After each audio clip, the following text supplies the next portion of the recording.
Bismillahirrahmanirrahim. Assalamualaikum warahmatullahi wabarakatuh. Innal hamdalillah la haula wala quwata illa billah. Wassalatu wassalamu ala Rasulillah.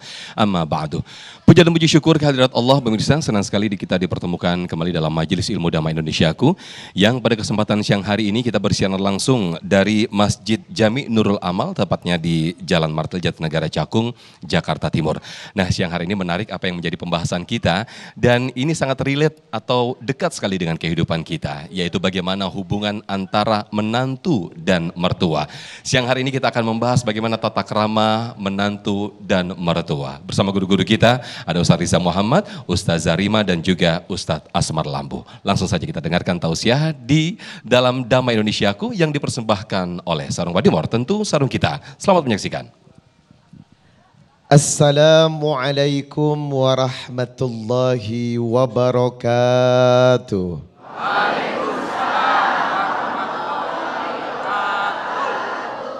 Innal hamdalillah nahmaduhu wa nasta'inuhu wa nastaghfir wa na'udzu billahi ta'ala min sururi anfusina wa min sayyiati a'malina.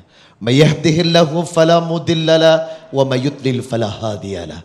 Asyhadu an la ilaha illallah wahdahu la syarika lahu wa asyhadu anna Muhammadan abduhu wa rasuluhu la nabiyya ba'dah. Saya selalu berdoa kepada Allah, semoga yang hadir di majelis ini Damai Indonesiaku, yang sedang menonton dari rumah, insya Allah hamba-hamba Allah calon penghuni syurga. Yang saya hormati sahabat, abang, guru, Ustadz Asmar Lambu dari Makassar, diimport jauh-jauh hari ini ya. Yang kedua, Ustaz Zarima, kita doakan semoga menemukan jodoh sebentar lagi.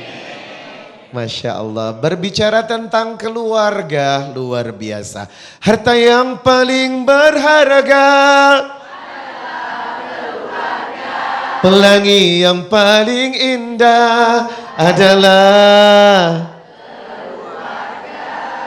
Apa kabar keluarga? Suami sehat, anak-anak sehat, duit sehat. Masya Allah. Menjadi hamba Allah memiliki syarat dan ketentuan. Agar hidup bahagia, jadilah hamba yang selalu dekat dan bersama Allah.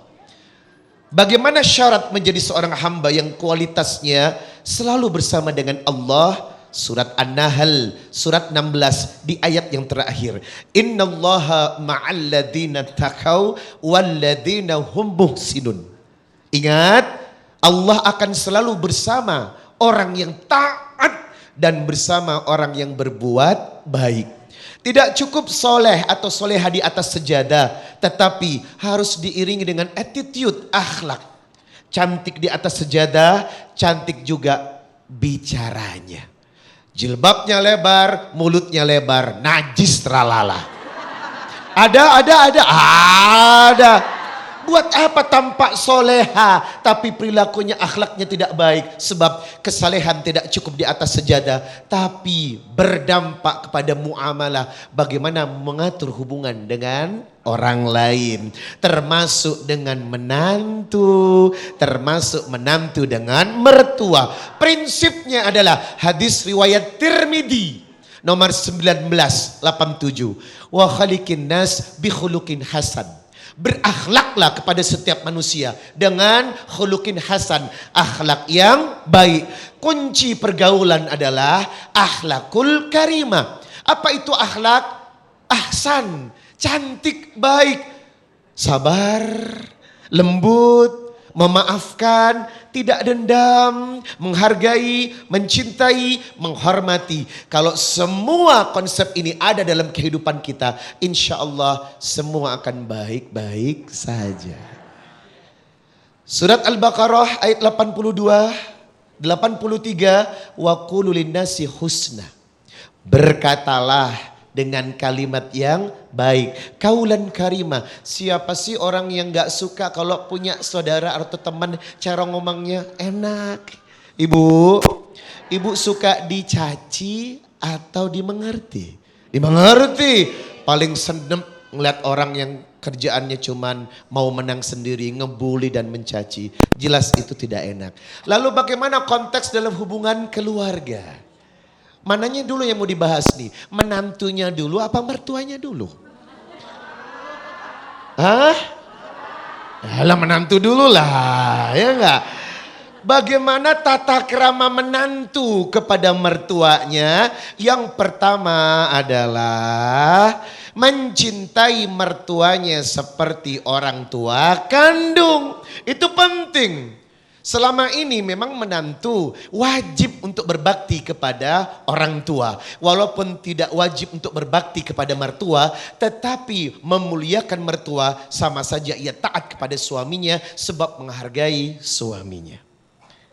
Jamaah, coba kita tengok beberapa ayat yang bertebaran tentang kewajiban seorang anak memuliakan orang tuanya. Surat Luqman ayat 14. Wa wassaynal insana biwalidayhi. Berbuat baiklah kepada kedua orang tuamu. Al-Ahqaf ayat 15. Wa wassaynal insana biwalidaini ihsana. Berbuat baiklah kepada kedua orang tuamu dengan sangat baik. Surat An-Nisa 36.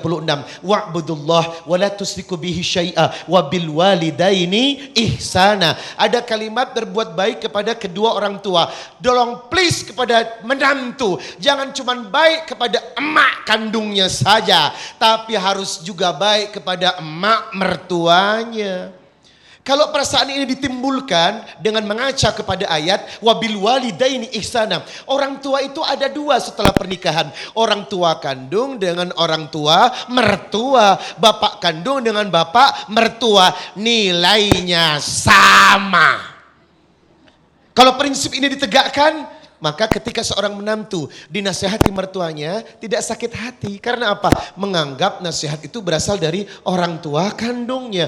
Maka tolong para menantu agar sadar untuk mencintai mertuanya seperti mencintai orang tuanya. Yang kedua, apalagi menantunya tinggal di pondok mertua indah.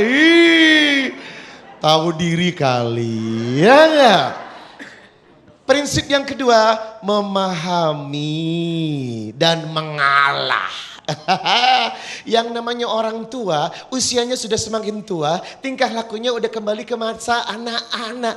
Jadi kadang egoisnya terlalu tinggi. Kita yang muda memahami, oh iya mama sudah tua. Oh iya mama sedang sakit. Menantu harus paham. Menantu yang berusaha memahami kinerja mertuanya, insya Allah apalagi ikhlas mencintainya, Allah pun akan membalas ketulusannya dengan cinta dan barokah. In ahsantum ahsantum li anfusikum. Kebaikanmu akan berbalas dengan kebaikan. In ahsantum falaha. Kalau kita baik, kebaikan pun akan diberikan kepada kita. Maka prinsip yang ketiga, jangan lupa perbanyak sabar. Yang namanya mertua, sabar. Ingat, innallaha ma'as sabirin. Yang keempat, ikut suami.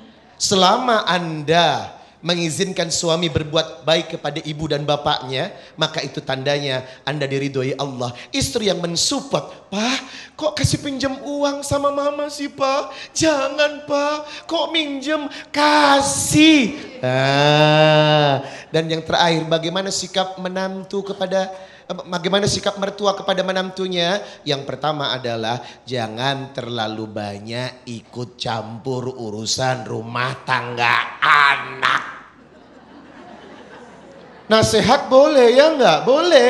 Tapi mencampuri jangan Pak. Mereka sudah punya lembaga institusi tersendiri. Biarkan mereka berkembang. Insya Allah dengan nasihat yang tidak pilih kasih, hubungan menantu dan mertua akan terjalin baik dunia akhirat. Amin ya rabbal alamin. Terima kasih Ustaz Riza Muhammad, Masya Allah atas tausiah yang disampaikan di segmen 1 ini.